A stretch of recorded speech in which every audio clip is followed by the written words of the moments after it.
بسم اللہ الرحمن الرحیم نحمدہ ونصلی علی رسولہ الکریم اما بعد۔ محترم عزیزو،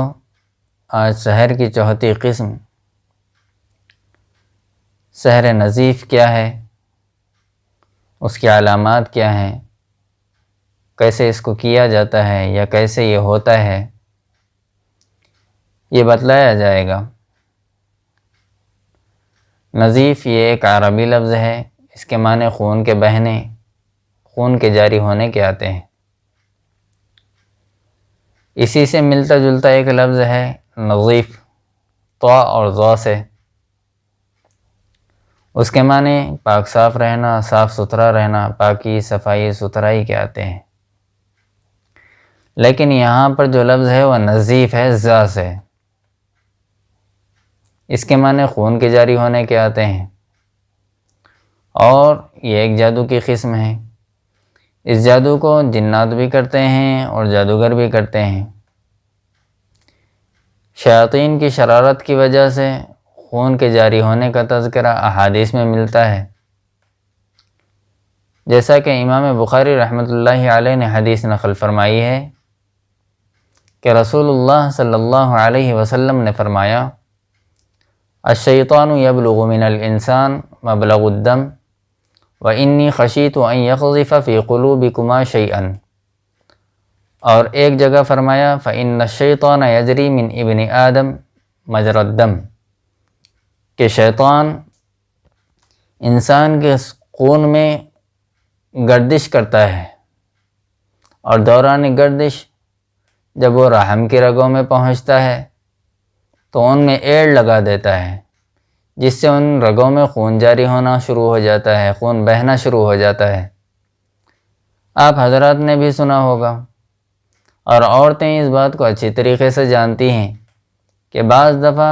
مہینے میں جاری ہونے والا جو خون ہوتا ہے وہ بالکل رکتا نہیں ہے، خون بہتا رہتا ہے، خون جاری رہتا ہے، ایام کے ختم ہونے کے بعد بھی خون جاری رہتا ہے، اور بعض وقت بے موقع بھی ایسا ہوتا ہے، یعنی ابھی مہینے کا وقت پورا نہیں ہوا ہے پھر بھی خون جاری ہونا شروع ہو جاتا ہے، اور باوجود دوا کے ٹھیک نہیں ہوتا رہتا ہے۔ یہ بات اور زیادہ واضح اور صاف ہو جاتی ہے جب حضرت حمنہ بنت جحش رضی اللہ تعالی عنہا کی روایت کو سامنے رکھا جائے۔ وہ فرماتی ہیں کہ رسول اللہ صلی اللہ علیہ وسلم نے فرمایا: میں نے اللہ کے نبی علیہ السلام سے استحاضہ سے متعلق سوال کیا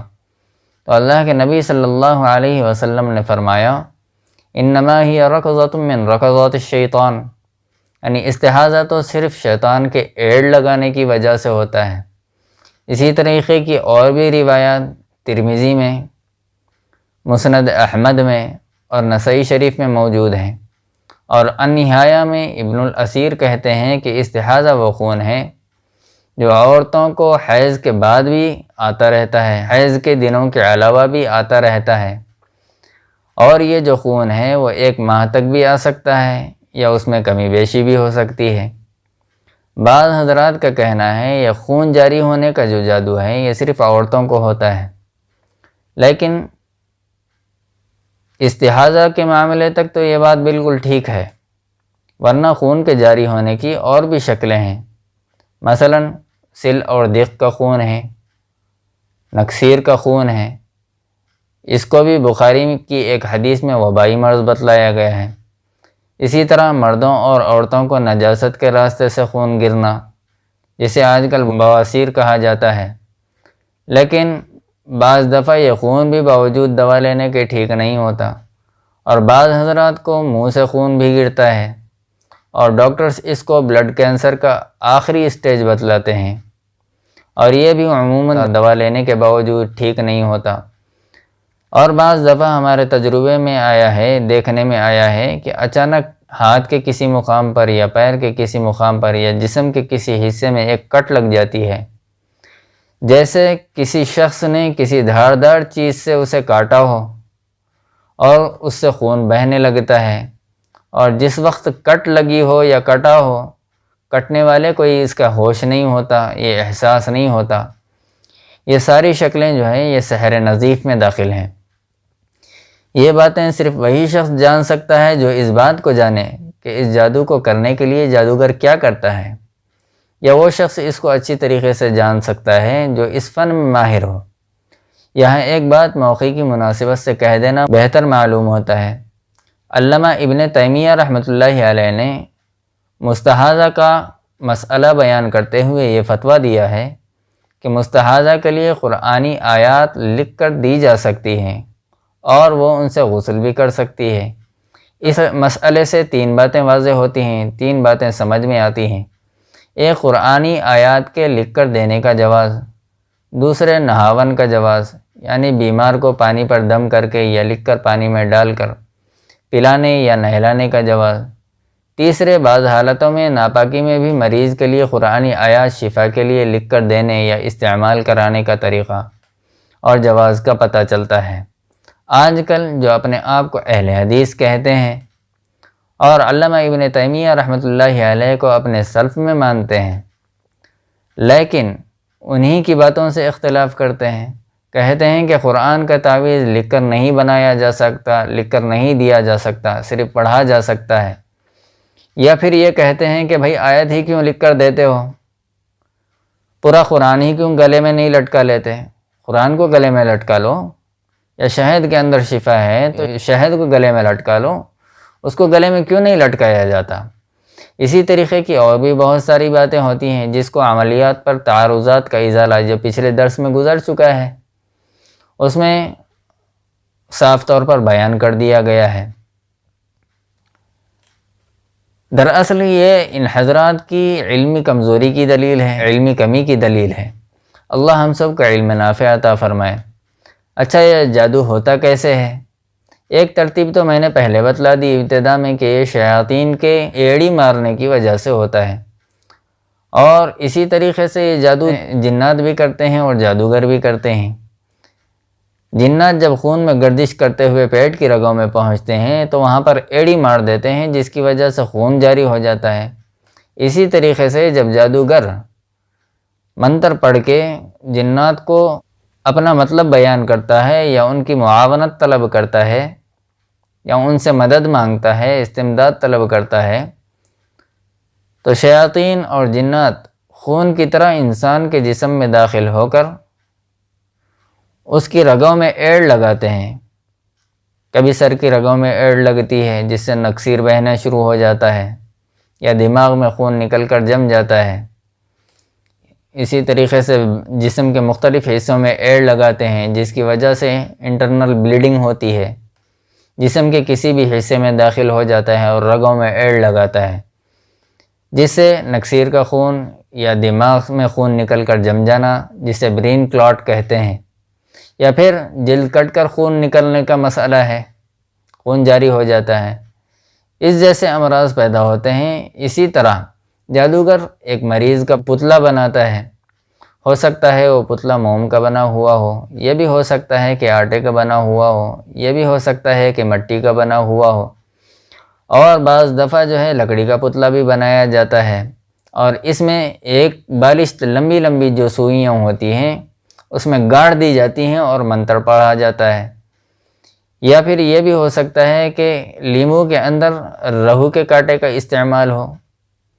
رہو جو ہے یہ ایک قسم کی مچھلی ہوتی ہے، اس کے اندر ایک لمبا سا کانٹا ہوتا ہے سوئی کی طرح، سوئی کی مانند، وہ کانٹے کو استعمال کرتا ہے اور منتر پڑھ کے اس کے اوپر لیمو کے اندر چبھا دیتا ہے، اور جب تک وہ لیمو کے اندر پڑا رہتا ہے، اس میں دھسا رہتا ہے، مریض کو خون جاری رہتا ہے، خون نکلتا رہتا ہے۔ دوا استعمال کرنے کے باوجود وہ ٹھیک نہیں ہوتا۔ اس طریقے کے جو جادو ہوتے ہیں وہ عموماً کسی کو جان سے مار دینے کے لیے ہوتے ہیں، یا پھر کمزور بنا دینے کے لیے ہوتے ہیں، یا پھر کسی شخص کی شادی ٹوٹ گئی ہو اور اگلے والا شخص یہ چاہتا ہے کہ اس کی شادی کسی اور جگہ پر نہ ہو، اس کے لیے بھی یہ جادو کیا جاتا ہے۔ اب آ جائیے علامات کی جانب کہ اس جادو کو کیسے پہچانا جائے، کیسے جانا جائے۔ تو عموماً اس کی 7 علامات ہوتی ہیں۔ پہلی علامت یہ ہے کہ ہمیشہ سر درد کی شکایت رہتی ہے، سر میں درد ہوتا رہتا ہے، اور دوسری علامت یہ ہوتی ہے کہ سینے میں شدید گھٹن کا احساس ہوتا ہے، خاص کر سورج غروب ہونے کے بعد سے لے کر آدھی رات تک۔ اور تیسری علامت یہ ہے کہ جس کی شادی طے ہو گئی ہو، اس کا منگیتر اس کو بدصورت نظر آنا، یا پھر جس سے شادی طے ہوئی ہو اس کے متعلق یہ خیال کا پیدا ہونا کہ یہ فیصلہ جو ہم نے کیا ہے، جو شادی ہم نے طے کی ہے، یہ فیصلہ ہم نے غلط کیا ہے، یہ شادی طے نہیں ہونی چاہیے تھی لیکن طے ہو گئی ہے۔ چوتھی علامت یہ ہے کہ بہت زیادہ پریشان خیالی پیدا ہونا، یعنی ہمیشہ حیران و بحران رہنا، بے چینی کا احساس ہمیشہ رہنا۔ پانچویں علامت یہ ہے کہ نیند لگنے کے بعد گھبراہٹ کی وجہ سے، کہ کسی نے گلا دبا دیا ہو یا کوئی سینے پر بیٹھا ہوا ہو، گھبرا کر اٹھ جانا، اور رات میں کئی دفعہ اس طریقے کی ترتیب واقع ہو جانا۔ اور چھٹی علامت یہ ہے کہ ہر تھوڑے دن بعد پیٹ کے اندر جلن کا احساس ہونا، کھانا کھانے کے فوری بعد الٹی کا احساس ہونا لیکن الٹی کا نہ ہونا۔ ساتویں علامت یہ ہے کہ جسم کے نچلے حصے میں شدید درد کا احساس ہونا، یعنی کمر سے لے کے پیروں تک شدید درد کا احساس ہونا، اور باوجود دوا لینے کے ٹھیک نہ ہونا۔ یہ سب سحر نزیف کی علامات ہیں۔ بعض حضرات کو یہ شبہ ہو سکتا ہے کہ مولانا بہت سی بیماریوں کو جادو بتا رہے ہیں، تو میں ان سے کہوں گا کہ میرے بھائی، جب آپ نے سائنس کی تحقیق کو دیکھا تو اس کو بیماری کہا ہے، جب سائنس نے تحقیق کی، جب اس کی دوا یا اس کو ٹھیک کیے جانے کی تدبیر ملی تو آپ نے اسے بیماری سمجھا اور بیماری کا ایک نام تجویز کیا گیا، جبکہ بہت ساری چیزیں آج بھی ایسی ہیں کہ جو سائنس کی پکڑ میں نہیں آئی، تو اس کو آپ کیا کہیں گے؟ یا پھر آپ دوا تو مرض کے حساب سے دیتے ہیں لیکن فائدہ نہیں ہوتا، تو کیا آپ دوا کو یا سائنس کو غلط کہیں گے؟ آپ کی سائنس نے جو تحقیق کی ہے تو اس کو بیماری کہا۔ یہی وجہ ہے کہ بہت ساری مرتبہ جب ڈاکٹر حضرات باوجود کوشش کے اور علاج کے صحت نہیں ملتی تو وہ کہتے ہیں کہ دوا تو ہم دے رہے ہیں لیکن آپ لوگ دعا کریں، اور روحانی ڈاکٹروں نے جب تحقیق کی تو یہ جادو نکلا۔ یہ دونوں باتیں ممکن ہیں، اسی لیے کسی بھی بات کو بلا وجہ غلط نہیں کہنا چاہیے۔ جب سائنس کے پاس دلائل ہیں، ایسے ہی روحانیت پر عبور رکھنے والے کے پاس بھی دلائل موجود ہیں۔ ڈاکٹرز کا نظریہ جو ہوتا ہے وہ صرف سائنس ہوتا ہے، اور دین اسلام میں طب بھی موجود ہے اور دعا بھی موجود ہے، بلکہ میں کہوں گا کہ نبی علیہ السلام کی بہت ساری باتوں کو آج کل سائنس کہہ کر علاج بنایا جانے لگا ہے۔ مثلا پانی پینے کے طریقے نبوی صلی اللہ علیہ وسلم کو واٹر تھراپی کہا جانے لگا ہے، اور اللہ کی یاد میں گم ہو جانے یعنی مراقبے کے طریقے کو میڈیٹیشن کہا جانے لگا ہے۔ اسی طریقے سے حجامہ کو، جو کہ دراصل سنت نبوی صلی اللہ علیہ وسلم ہے، کپنگ تھراپی کہا جانے لگا ہے۔ اسی طرح اور بھی بہت ساری چیزیں ہیں جو آج سے 1400 سال پہلے ہمارے نبی علیہ السلام نے ہمیں بتلا دی تھیں، اور آج کے دنیا دار اسے بیماری کا علاج بتا کر پیسہ بٹور رہے ہیں۔ یہ ان کی غلطی نہیں ہے، یہ ہماری اپنی غلطی ہے، ہماری نہ سمجھی ہے، ہماری دین سے دوری ہے، جس کے نتیجے میں صحت، پیسے کی بربادی ہو رہی ہے۔ اللہ پاک سے دعا ہے کہ وہ ہم سب کو، خصوصاً ہماری ماں و بہنوں کو، اور عموماً تمام امت کے ہر فرد کو، چاہے وہ کسی بھی مذہب سے تعلق رکھتا ہو، ملت سے تعلق رکھتا ہو، کسی بھی قوم سے تعلق رکھتا ہو، سب کی حفاظت فرمائے۔ اللہ پاک ہم سب کا علم نافع عطا فرمائے، علم زار سے ہم سب کی حفاظت فرمائے۔ آمین۔ وما علینا الا البلاغ۔